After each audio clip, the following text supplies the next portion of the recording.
welcome back to the Harpreet Singh Show, and you're watching Tania's Truth Talk. Today we have a former Playboy model by the name of Julia Shalom Jordan. She is the author of Breaking Free from Demonic Forces, and she's got a very interesting story to tell you. She was actually literally possessed by demons, but she found redemption in Jesus Christ, and she's here to share her story today with you. So welcome to the show, Julia. How are you today? Hi, thanks for having me. Oh, I'm good. It's great to have you, Julia. You know, when I heard about your story, I just said, I have to get this lady on the show. And when I called you a couple of months back, you know, the Julia that I spoke to, I never would have guessed that you were ever possessed by demons. So, Julia, can you take me back and tell me a little bit about your upbringing and how you actually became into posing for Playboy?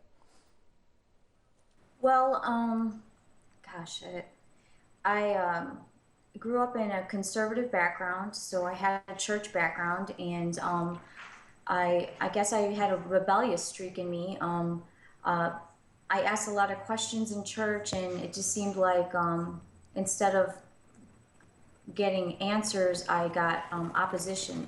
And it wasn't like I was rebellious at that time. I was actually really searching to know God better. And I ended up going to college, and somebody had told me that I could help pay for school by dancing, and I really wanted to not be stressed out about bills, so I took the job, and I just got sucked into it. And just as a warning for girls that think that they can dance and pay for school, I'd say almost every single girl that I ever talked to that started out going to school and dancing ended up quitting school. You are so right, Julia, and that is true. I mean, we have a lot of problems here. I mean, I'm talking to you in Chicago right now, and in Canada, we've been having a lot of issues with recruiters going into the universities and the colleges and recruiting women into exotic dancing in order to entice them into paying for their school tuition and so on. So this literally happened in your case, where in the end, you ultimately ended up posing for Playboy magazine.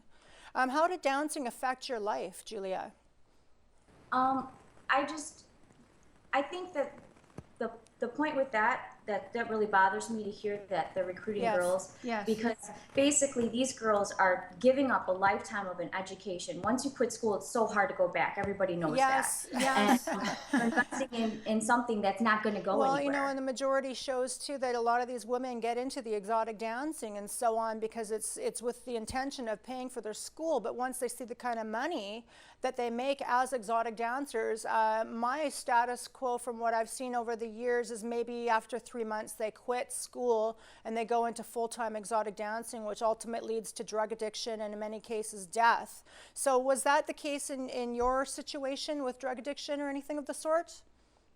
No, I didn't get involved with drug addiction, but the problem with dancing is that if you're going to go to school, you can't stay up to study. You're working such late hours. So I didn't get addicted to drugs. I wasn't in the party lifestyle. None of that appealed to me. Now, when you were in exotic dancing, did you find that a lot of the men that came to see you were married or would proposition you for prostitution and things like that? I knew there was a lot of married men, and I think because I'm in Chicago, it wasn't so bad. Like, I've danced in New York, and I tried dancing in Vegas one day, and I couldn't. It was ridiculous because prostitution is legal out there. So people were asking, and it was just frustrating as a dancer, a legitimate person that was just wanting to take her clothes off, to get proposition like that left and right. It didn't really happen too much in Chicago. Right. So you basically are one of the very few that actually set that fine line where you said that you were not going to cross it. Yes. Into prostitution. Yes. And that gets challenged as you get older. You just get tired. I mean, you just get tired of working, and there's so many. I guess what it's set up like, a lot of rich men want to have a woman on the side, so they have their family, and then they have like a bank account set aside, you know, like their work account, and they just say, well, this woman's a secretary, and they have a woman on the side on the payroll. So that's what happens is these rich men go in to recruit for a girlfriend. Right. I'm married and I'm not interested in anything further than this, but I'll pay for your school, I'll pay for this, you'll have an apartment. And so basically a lot of girls end up being like a full-time girlfriend or a part-time girlfriend or whatever, and they get out of dancing and that's what they are. So They become the mistress. Yes, that's also common. So now you wrote this book called Breaking Free from Demonic Forces.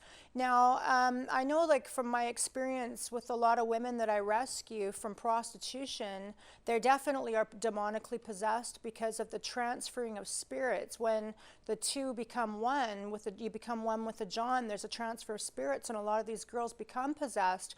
How did that come to play in your situation? Well, I didn't really put the two and two together that I was possessed because it had been about 15 years before with my brother. Okay. And so we were playing with the Ouija board and he ended up getting possessed, and I was having visions and I was seeing the very same things that he was seeing, and we were experiencing the same stuff together, but he was manifesting and I wasn't. And so I think what happened is they just lay dormant in me. They hid in me.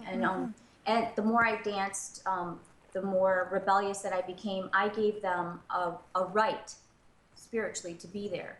And so over time, I did want to quit. I started reaching out for God. And the minute that I started kind of calling out to God, there was basically an eruption of demonic activity. Let me back up a little bit there, because you said something that caught my interest. Was you said that once you were exotic dancing, that you gave the demons a right to be there. Can you elaborate on that for me, Julia, please? Well, I was praying and I asked the Lord, why do I have so many demons? They were just coming out of me all night long, 5, 6, 7 a night. And I really felt like the Lord was telling me, well, you danced for all those men. And I said, well, I never let them touch me. I never slept with any of them. But he really brought this to my head, is that there was an exchange of money. I gave them permission to. And therefore they had bought me. And in God's eyes, I legally prostituted my body as for sexual favors, for them to fantasize. I gave them permission. That's absolutely true too, because the Bible clearly states that if you're lusting in the mind, in the heart, you're still sinning, regardless if you're sleeping with the person or not. So you gave them access to your body and to lust over you by allowing them to watch your nude body dancing and stuff like that. So how did the demons start manifesting? You said you saw several demons manifesting that one day. How are they coming about to manifest? Well, when I called them, I reached out and I was reading the Bible. Yes. And I came across Matthew something where it says, if your eye offends you, pluck it out. It's better to go into hell or heaven with one eye than, to hell with two eyes. Amen. That's right. And so when I read that, I felt like the Lord was really telling me, where you're going is not a good place. And I felt like if I were to die at that moment, I knew where I was headed. Right. And I felt like I had to make a choice. And I called my mom and I said, Mom, I know you're going to be happy to hear this. It's 3 o'clock in the morning, but I know you're going to be happy to hear I'm reading the Bible. And as soon as I said that to her, something just came out of me, like a male voice came out of me and just said, "Roar, I hate you, and just swearing, and it was just beyond me. I did not call to shout at my mom. This is what a lot of people see. They watch the movie called The Exorcist, when the girl was in the movie and her head was spinning and she was literally had men's voices coming out of her, multiple different voices, and people tend to think that kind of thing only happens in the movie. But from your experience and what I've also seen, I've come across people myself that were demonically possessed. It is true. Other voices do come out. I had a male voice. I had a little girl's voice come out. My head didn't spin, but I did turn colors. I was jaundiced for like a month afterwards, and my skin changed and turned green and got reptilian. Oh my goodness. Julia, we're just going to take a commercial break, and we're going to tune in after the commercial break.